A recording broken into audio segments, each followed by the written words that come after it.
Hi, I'm Rick Thorpe, the Executive Director of the Center for International Legal Education at the University of Pittsburgh School of Law, or Pitt Law.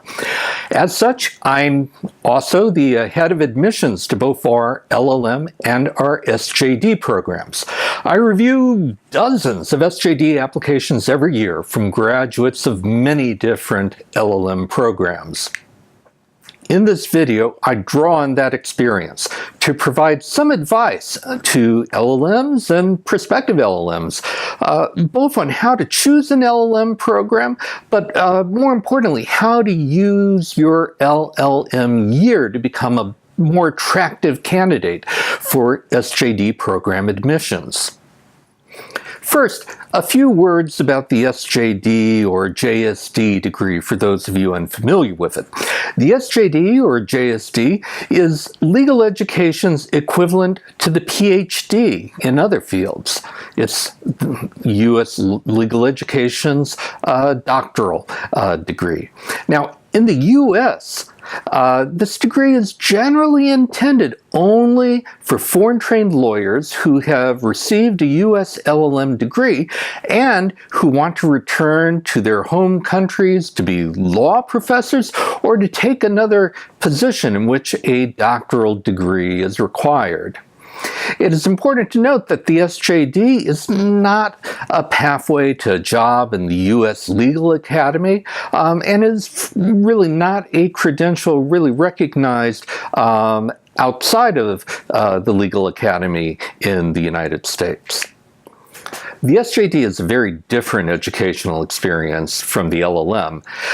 And that in turn means that we as admissions officers look for different things in an SJD application than we look for in an LLM application. In an LLM program, you will have most of your work structured around coursework, attending classes and seminars and writing exams and papers. An SJD program, by contrast, principally or exclusively is an exercise undertaken outside of the classroom. Independent research and writing in consultation with a single faculty member. The typical LLM program only lasts 1 year. An SJD program, by contrast, is a commitment to 2 to 4 or more years of work on a book-length dissertation. In an LLM program, you will take classes with as many as a dozen different professors over the course of your year. In an SJD program, by contrast, you've moved from dating to marriage. You will mostly work with a single professor, your advisor, for many years. And because of that long-term commitment, the admissions decision for an SJD program doesn't depend just on me and the other members of our admissions committee. No matter how good your credentials, you won't be admitted if there isn't a professor who has both the time to advise you and a personal interest in your selected dissertation topic. Taking into account these characteristics of the SJD, what do I and my fellow admissions committee members look for in an application? And how can a prospective SJD student improve their chances? In this slide, I've broken my main considerations down into 4 broad categories, each of which I will discuss in greater detail in the rest of this video.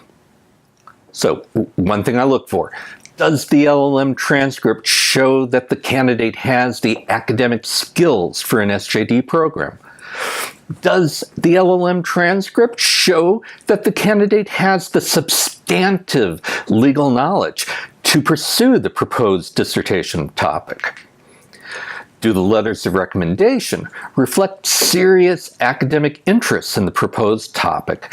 And finally, is the dissertation topic one of interest to a proposed advisor on our faculty who has the time and ability to supervise during the coming 3-4 years? Obviously, like any other admissions process, we're going to look at your transcript from your LLM program and from your first law degree to assess whether we believe that you're up to the demands of an SJD degree program. When picking your LLM program, and when choosing your classes in that program, you can make that assessment easier for us by keeping in mind our need for a true, rigorous assessment of your academic skills and promise. If you attend a program where most of your classes are LLM-only classes, where you attend a contracts class only for LLM students as opposed to the general contracts class that's taken by LLMs and JD students alike, I'm going to wonder what level of accomplishment your grades really reflect. I'll be much more confident in your abilities if your substantive courses are JD classes where LLMs are graded on the same curve as all the other law students in that class. If you have the choice between taking courses for a letter grade or on a pass-fail basis, always take the class for a letter grade. A pass-fail suggests to me that you were worried that you would not get an A or B in that class. And C students, frankly, generally won't be good SJD students. That leads to my last point, which should probably be blindingly obvious. If you want to continue on in your academic career to be an SJD student, you have to demonstrate your abilities by showing strong grades across all of your LLM classes. We understand that grading curves differ across schools, but you should be at the better side of whatever that curve might be. All too often, I see SJD applications come short on this next point.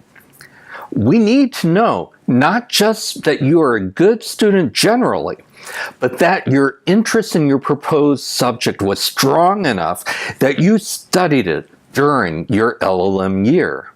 When I see a dissertation proposal on, for example, commercial transactions, and yet all of an applicant's electives as an LLM student were in, say, human rights and international public law, well, with rare exceptions, I'm going to question the applicant's commitment to the subject, or worse, I'm going to question their judgment as evidenced in their choice of classes. In those substantive classes, I would hope to see that the applicant received the strongest of their grades, or at least grades that were the equal of the strongest of their other grades. If you propose to write about intellectual property, my expectation is that your performance in intellectual property courses generally should be stronger than, say, your performance in your evidence class was. If I see a transcript where all of the A's are in sort of the basic LLM-only classes and subjects unrelated to your dissertation proposal topic of intellectual property, but you've got B minuses, say, in those intellectual property classes, well, that's frankly an application that I'm quite likely to reject. As I've already mentioned, the relationship between an SJD student and their faculty advisor is a long-term commitment. It won't work if the student is used to being a silent, passive participant in courses and isn't able to actively discuss her or his subject with the dissertation advisor. This is one reason why I look for letters of recommendation from professors who taught you a class in the general area of your dissertation proposal. Let's return to my example of a proposal to write a dissertation on an intellectual property-related subject. Imagine if you took 2 intellectual property-related classes during your LLM year, but the 2 letters of recommendation that you gave to me came from, say, your LLM program dean and your legal writing instructor. My assumption will be that you did not believe that the intellectual property professors would write good recommendations for you, or that they never got to know you well enough to be able to write those letters. Advice for making the most of your LLM year. Most professors love to talk to students about their subjects. Take advantage of this as an LLM student. If you want to move on to an SJD degree, talk about it with your professors during your LLM year. Discuss with them your ideas for a dissertation subject. Finally, when applying to SJD programs, remember that an SJD degree is not a commodity, or at least it shouldn't be. No faculty member is, or at least they shouldn't be, under any obligation to take on any particular dissertation topic or student. This should be a long-term commitment freely entered into by both student and advisor. For that reason, you need to carefully research the faculty of the law schools that you're considering. Actually, wait, stop. Turn that around, reverse it. Don't start your SJD program research by looking at SJD programs or law schools. Start your research by finding out who are the U.S. legal scholars who are currently writing on topics related to your chosen dissertation subject. Only once you have determined which U.S. law professors are currently active in your chosen area, only then should you find out, okay, where do these professors currently teach? Do their law schools have SJD programs? What are the other characteristics of those SJD programs?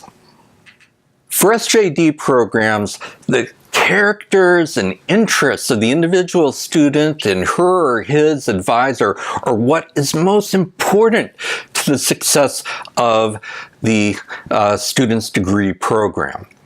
A good law school community is important. Other factors can contribute to your happiness, but there's nothing else that can offset a bad match of advisor and advisee. This means that there is nothing to be gained and much to lose if you aren't completely honest in your application and proposal about your own passions, your own interests. I have seen applications where the students seem to be writing the proposal to match the professors rather than picking the professors to match the proposal, which is the right way to go about it. Frankly, those applications, they are not terribly convincing, and if they succeeded in convincing me, in the long run it would be a tragedy for the applicant. Finally, remember that your application should reflect your very best work. Potential advisors want to work with you on questions of legal substance. They don't want to spend their time advising you on correcting grammatical errors or the like.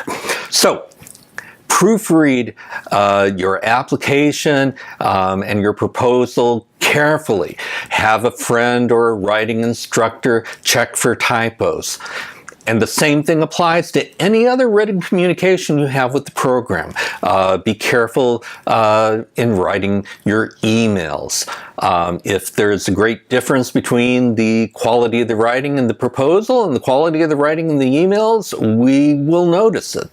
Because of the personal nature of the advisor-advisee relationship, the SJD admissions process can be an extended one. And depending on faculty availability, an application that's rejected one year might be accepted the next.